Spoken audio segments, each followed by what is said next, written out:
अभी एक बहुत कंट्रोवर्शियल विषय रहता है गरुड़ पुराण का। तो गरुड़ पुराण में कई सारी ऐसी बातें हैं जिनको आज के साइंस के हिसाब से हम लोग सही, जैसे सती प्रथा है। तो सती प्रथा पुराणों के हिसाब से या गरुड़ पुराण के हिसाब से क्या उसमें तो सही है? उसमें तो भगवान खुद कहते हैं कि नहीं सही है भाई, किसको जबरदस्ती नहीं करी जा सकती। पहली बात, सती प्रथा कोई प्रथा नहीं है जी। सती एक स्थिति है। ये अंग्रेजों का एजेंट था राम मोहन राय। वो आप श्रीरामपुर ट्रायो के बारे में जानते हैं?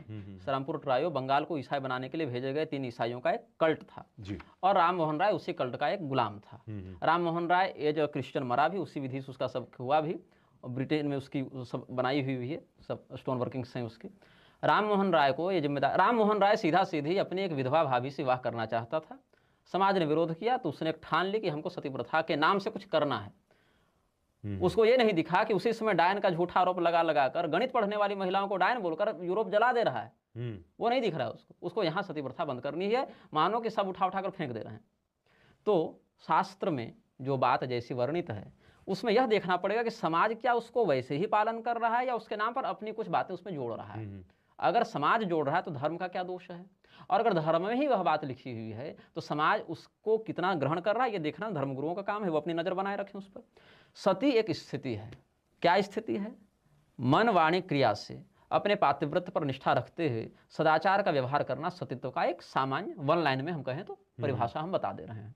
साध्वी और सती ये पर्यायवाची शब्द हैं। ये सब खुले बाल करके 50 किलो मेकअप पोत के मंच पर ब्रजस्वला स्थिति में बैठकर 10-10 लाख उगाहने वाली स्त्रियां साध्वी नहीं हैं। ये मनोरंजक हैं, ये स्टेज परफॉर्मर्स हैं, ये धर्मगुरु नहीं है, ये कथावाचिका साध्वियां नहीं हैं। 4 स्तर की सती या साध्वी या पतिव्रता मन वाणी क्रिया से अपने पति के अलावा किसी भी अन्य पुरुष का चिंतन नहीं करना उत्तम है, जो कि बड़ा दुर्लभ है। अब कोई अनुसुईया जी हो गई और कोई जानकी जी हो गई, वो भगवती हैं, वो फिर मनुष्य नहीं है, वो देवी हैं। मध्यम कोटि में पति के अलावा अन्य पुरुष का चिंतन हो किंतु पिता, भाई, देवर, पुत्र ऐसे मर्यादित रिश्तों में हो तो वो मध्यम कोटि की पतिव्रता है। श्री रामचरितमानस में स्वयं जानकी जी को भगवती अनुसुईया ने यह सब बताया है।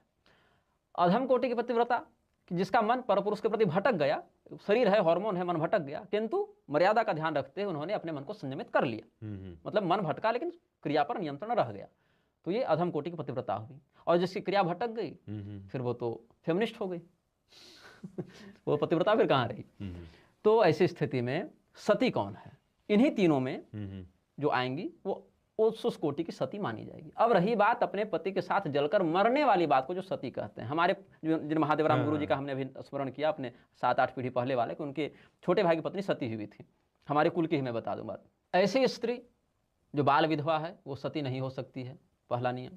ऐसी स्त्री जो गर्भवती है वो सती नहीं हो सकती, मतलब आग में जल के अपने पति का अनुगमन नहीं कर सकती। और दूसरी, ऐसी स्त्री जो दीर्घ रोगिणी है, जिसका शरीर बहुत बीमार रहता है, वो सती नहीं हो सकती। ऐसी स्त्री जिसका बच्चा छोटा है वो सती नहीं हो सकती। ऐसी स्त्री जिसके माता पिता, सास ससुर की जिम्मेदारी उसके ऊपर है, घर में उनकी सेवा करने वाला वो नहीं। ऐसी स्त्री जिसको आग में बैठने का साहस नहीं हो, वह भी नहीं हो सकती। कोई तीसरा व्यक्ति उसको उठाकर चिता पर नहीं बैठा सकता, वो हत्या है, वो सती नहीं है। अपनी इच्छा से किसी भी प्रकार की सामाजिक जिम्मेदारी जिसके पास न बची हो और अपने पति के अलावा जिसके पास कोई नहीं था किसी भी प्रकार से, वो अपनी इच्छा से अपने पति की चिता पर आरूढ़ होकर पति लोक का अनुगमन करना चाहती है यदि, तो वह ऐसा अनुसरण कर सकती है। ये उसकी निजी इच्छा और उसका निर्णय। लेकिन क्या ये निजी इच्छा मिलनी चाहिए? क्योंकि फिर वही शासन और कंट्रोल वाली बात आ जाती है यहाँ पे। तो वो तो उस पर छोड़ दिया ना। पांडु गए परलोक, माद्री को सती होना था वो हुई, कुंती को नहीं होना था वो नहीं हुई। माद्री को किसी ने रोका नहीं, कुंती को किसी ने उठाकर फेंका नहीं। राजा दशरथ परलोक गए, तीनों रानियां सती हुई नहीं हुई, लेकिन लक्ष्मण जी ने मेघनाथ का वध किया, उसकी पत्नी सुलोचना सती होने के लिए मस्तक मांगने के लिए गई है। वो तो निजी इच्छा पर है ना, कि आप वैधव्य धर्म के अनुसार अनुशासित जीवन व्यतीत करेंगे या उसमें आप सती प्रथा का या जो प्रचलित शब्द के अनुसार हमने कह दिया उस मर्यादा का अनुसरण करते हुए पति लोग जाएंगे। वो तो स्त्री के ऊपर है कि आप क्या करना चाहते हैं। यदि वैधव्य धर्म के अनुसार रहना चाहते हैं तो भी घर से कोई नहीं निकालेगा, उसका दोष लगेगा, ब्रह्मत्या लगेगी उसको। अपने घर में ऐसी कोई स्त्री हो जिनके पति दिवंगत हो गई हों तो सभी लोगों का कर्तव्य है उसकी रक्षा करना। शास्त्र क्या कहता है? मनुस्मृति सब जला रहे हैं, आज मनुस्मृति रहे तो हर स्त्री सुरक्षित रहेगी। लोग कहते हैं स्त्री को स्वतंत्रता नहीं थी, पूरा श्लोक क्यों नहीं बताते? पिता रक्षति कौमारे, पिता कुमारावस्था में पुत्री का रक्षक होता है, रक्षा करता है। आज पिता रक्षा कर रहे हैं नहीं, बेटी हॉस्टल में पढ़ रही है, हॉस्टल की नालियां जाम हैं गर्भ निरोधक से। क्यों जाम हो रही है भाई? फार्मा कंपनी जाकर वहां पर नाली जाम कर रही थी, अवैध संबंध व्यभिचार ही तो हो रहा है शिक्षा के नाम पर, और क्या हो रहा है? पुणे, मुंबई, दिल्ली, बेंगलोर, क्या चल रहा है सब? ये अघोषित वेश्यालय बन गए हैं कि नहीं बन गए हैं? और इसमें किसी एक कास्ट, कम्युनिटी, रिलीजन को मैं टारगेट नहीं कर रहा हूँ, एक समाज की अव्यवस्था के बारे में कह रहा हूँ मैं। पिता रक्षति कौमारे, पिता अपनी पुत्री का रक्षक है, उसकी रक्षा करता है। भर्ता रक्षति यौवने, युवावस्था में पति उसकी रक्षा की जिम्मेदारी लेता है। वृद्धावस्था में पुत्रा रक्षन्ते वार्धक्ये, पुत्र या उसके जो भी होंगे वो उसकी रक्षा करते हैं। तब कहा न स्त्री स्वातंत्र मरहति, ये नहीं कहा कि स्त्री को गुलाम बनाकर पीटो, यह नहीं कहा। रक्षा का विभाग हम सबको सौंपा है, एक पिता के रूप में, एक पति के रूप में, एक पुत्र के रूप में। क्या हम अपनी बेटी, अपनी पत्नी, अपनी माँ की रक्षा कर रहे हैं? या जब हम रक्षा करते हैं तो क्या आधुनिक कानून या नारीवादी लोग उस रक्षा के लिए उसको तैयार कर रहे हैं? नहीं, उसको दिमाग में जहर डाल दे रहे हैं कि ये पितृ सत्ता से निकलो और निकल के वेश्यालय चले जाओ। तो आजकल तो फीमेल इंडिपेंडेंट होना चाह रही है, और उसका परिणाम बढ़ते उपद्रव, मानसिक अशांति, झूठे केस, बढ़ते मेडिकल फार्मा इंडस्ट्रीज के शेयर्स, जो कि गर्भनिरोधक बेच कर और तरह तरह के यौन रोगों की चिकित्सा के नाम पर। अभी मैं यहाँ पर आ रहा था, आप ही के साथ में लिफ्ट में था, क्या लिखा हुआ था? IVF वाला किसी का प्रचार था वहाँ पर। IVF, हाँ, क्यों था? संतानहीनता, नपुंसकता। 25 साल जाते जाते जिस महिला का 100 बार अबॉर्शन वो खुद करवा चुकी है, कानून उसको प्रोत्साहित कर रहा है कि अपने गर्भ के बच्चे को तुम मारो। कानून तो खुद मर्डर प्रमोट कर रहा है ना। हमको ये समझ में नहीं आ रहा है कि अगर वो महिला सड़क पर अपने बच्चे को फेंक कर चली जाती है तो आप गाली देते हैं, वही महिला अपने बच्चे को मारने के लिए तैयार है कानून के संरक्षण से, और उसको स्वयं नहीं पता है कितने पुरुषों से हमने संपर्क स्थापित किए। ऐसी युवा पीढ़ी देश के किस कार्य में लगेगी? वो देश के विकास में क्या? और बाकी आप जवान होंगे तो सरकार या तो बेरोजगारी भत्ता दे देगी या 5 किलो चावल 25 किलो पकड़ा देगी। इलेक्शन के समय इधर से सरकारी जो सर्विस वाले उनकी सैलरी रोक कर और 5,000, 10,000, 20,000 बांट देगी। ये तो झुंझुना पकड़ाना हुआ ना। आपने उसकी रचनात्मकता, उसके विकास को अवरुद्ध कर दिया, उसकी हत्या कर दी, चारित्रिक रूप से भी हत्या कर दी। 21 साल से पहले आप विवाह करने देंगे नहीं हिंदुओं को, और 16 साल में लिव इन रिलेशनशिप में डालेंगे, इस गारंटी के साथ कि तुम्हारे माता पिता को बताएंगे नहीं, और गर्भवती हो जाओगे तो डॉक्टर तुमसे हिसाब नहीं लेगा, पुलिस थाना को रिपोर्ट नहीं करेगा, सीधा गर्भपात करवाओ। इसका अर्थ क्या है? आप प्रमोट कर रहे हैं उसको। आज क्या हो गया? विधवा विवाह कानूनी है, अंतर्जातीय विवाह के लिए सरकार हमारे टैक्स के पैसे से प्रमोट कर रही है। लेकिन अगर सही उम्र में हम कन्यादान करना चाहें तो सरकार पहुंच जाएगी कि तुम इसको क्या कहो, इसका दमन कर रहे हो, शोषण कर रहे हो। क्यों? कम उम्र में विवाह से क्या समस्या थी कि आपका शरीर तैयार नहीं है और आपकी शिक्षा बाधित होगी। ये यूनिवर्सिटीज में MT इत्यादि में जहाँ जहाँ बड़े बड़े वैनिटी यूनिवर्सिटीज जिनको कहा जाता है, वो शिक्षा करने जा रहे हैं, इतने इतने एक बित्ता के कपड़े पहन कर वो शिक्षा लेने जा रहे हैं। वहाँ शिक्षा बाधित नहीं हो रही, वहाँ उनका शरीर तैयार हो जा रहा है। विवाह कर लो तो गुनाह है, व्यभिचार करो तो स्वतंत्रता है। तो क्या आप बाल विवाह को कहते हैं सही है? मैं विवाह को सही कहता हूँ। बाल और वृद्ध ये लोग जोड़ रहे हैं। शास्त्र में विवाह शब्द आया है, अष्टविध विवाह आए हैं, वहाँ बाल या वृद्ध शब्द नहीं है। विवाह एक भिन्न और स्वतंत्र संस्कार के रूप में है, गर्भाधान एक भिन्न और स्वतंत्र संस्कार के रूप में है। दोनों को मिक्स करना पाश्चात्य लोगों का है और वो हमारे यहाँ नहीं है। विवाह संस्कार के बाद एक और संस्कार होता है जिसको द्विरागमन कहते हैं, जिसको गौना सरल भाषा में कहते हैं। गौना कब होता था?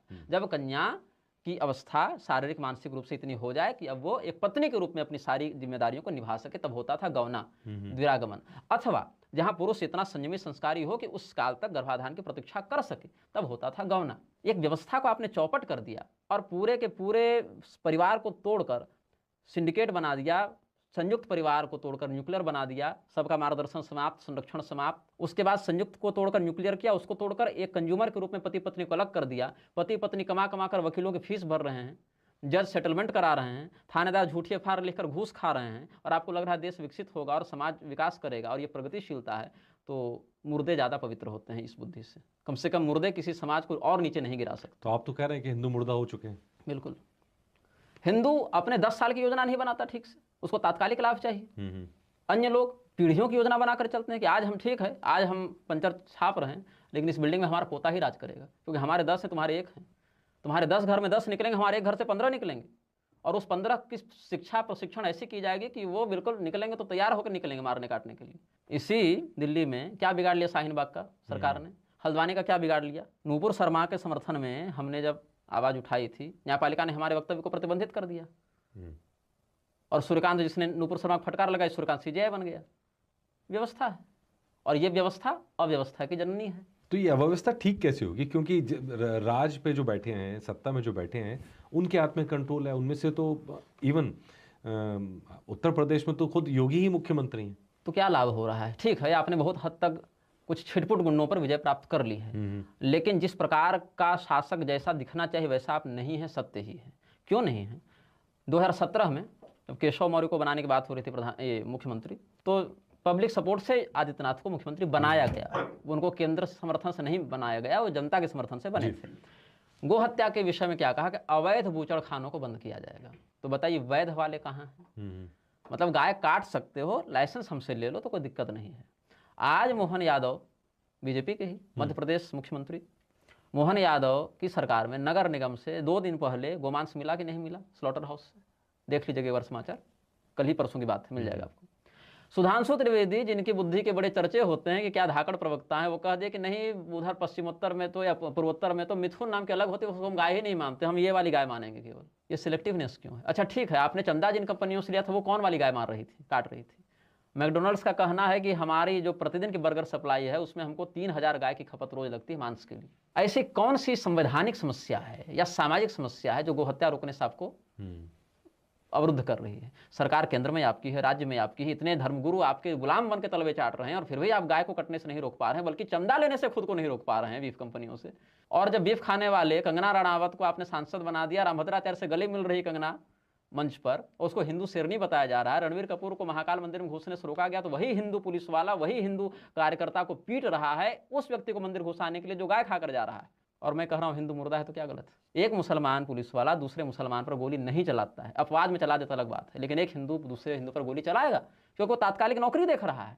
ये भविष्य के पीढ़ियों के प्रभाव को देख रहा है। हम ये जंग हार चुके हैं, चाहे आप कितने भी इंटरव्यू करें, कितने भी वैचारिक थिंक टैंक्स को बुलाएं, हम ये परिवार में कीजिए ना परीक्षण। सड़क पर दंगा हुआ, एक मुसलमान जब घर से निकलेगा तो घर से निकलने से पहले तो तैयारी करके रखेगा ही, छत पर अपना गुलेल पत्थर जो है, और जब निकलेगा तो उसकी माँ बहन पत्नी उसके हाथ में हथियार देकर भेजेगी। हमारी आपकी माँ बहन पत्नी दरवाजे की कुंडी लगाएगी, बाहर माहौल ख़राब है, घर में रहिए सुरक्षित। यहाँ हम वो जंग हारते हैं, यहाँ हम वो लड़ाई हारते हैं। एक मुसलमान रेपिस्ट भी अगर किसी मोहल्ले में चला जाए, अनजान मुसलमानों के मोहल्ले में बता देखा मुसलमान है, आप मजाल है पुलिस वहाँ से उसको निकाल लेगी। हमारे आपके घर में कोई ऐसा हो जाए तो बाप माँ खुद जाकर थाना में कह देंगे कि इसको ले जाइए, ये बच्चा हमारा खराब होगी। हम बलात्कार का समर्थन नहीं कर रहे हैं, हम एक सामाजिकता की बात कर रहे हैं। तो ये नहीं कहा कि जो हमारा धर्म है वही हमें सिखाता है, ऐसा नहीं है क्या? हाँ, कहाँ धर्म ने ऐसा कहा? धर्म ने क्या कहा?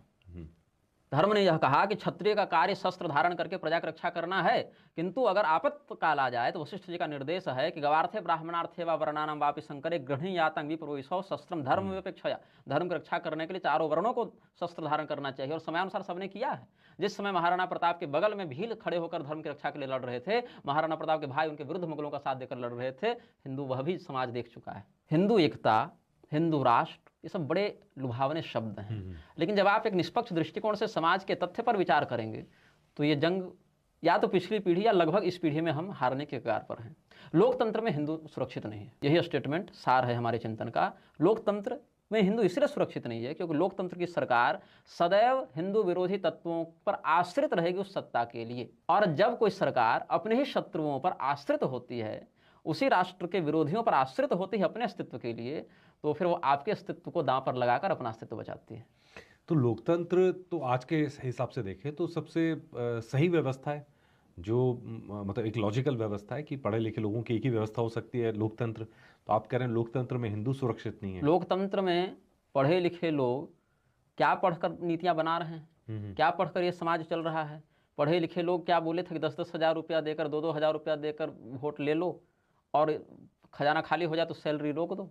और धन रे जनता, महिलाएं खुश हैं, हमको 10,000 मिला, पति रो रहा है 4 महीना से सैलरी रुकी क्योंकि ट्रेजरी में पैसा नहीं।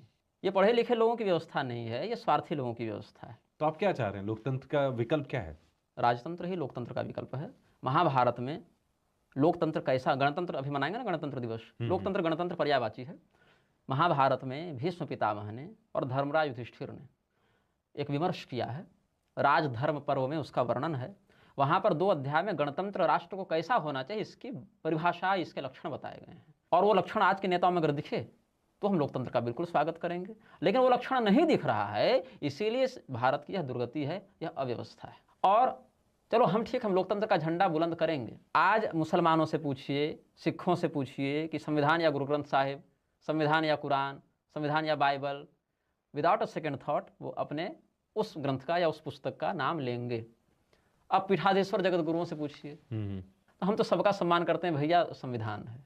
यही वैचारिक अस्पष्टता आप देख लीजिए कि क्या है। वो संविधान जो आपको आपके ही धर्म ग्रंथों की शिक्षा देने से रोक रहा है, वह संविधान जिसने आपके ही मंदिरों पर कब्जा करके कुंडली मारकर वहां के धन को अपहरित करके रखा है, उसको आप अपने धर्म ग्रंथों से ऊपर अगर रखेंगे, वह संविधान जो है रोक रहा है कि आप सही उम्र में कन्यादान न करें, किंतु बेटी को व्यभिचार के लिए 10 लड़कों के साथ भेज दें, कोई दिक्कत नहीं है।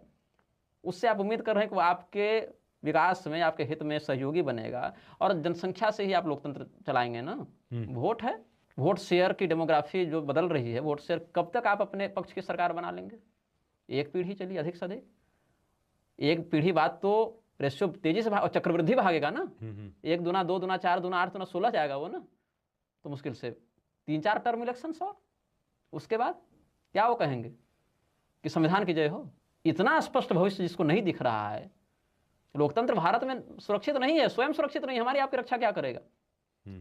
भारत में 2 ही विकल्प है, या तो भारत वोट बैंक के दम पर पहले एक इस्लामी democratic Islamic republic of India बन जाएगा, या फिर एक स्वस्थ विभाजन पुनः होगा जिसमें कुछ भाग इस्लामी और कुछ भाग लोकतंत्र रहित राजतंत्र में परिणत होगा। वर्तमान व्यवस्था का लोकतंत्र, कोई भी प्रबुद्ध व्यक्ति जो इतिहास से सीखना जानता हो, वो जान जाएगा कि हम जिस भविष्य की ओर बढ़ रहे हैं वो भविष्य पहले भी समाज देख चुका है इतिहास के रूप में।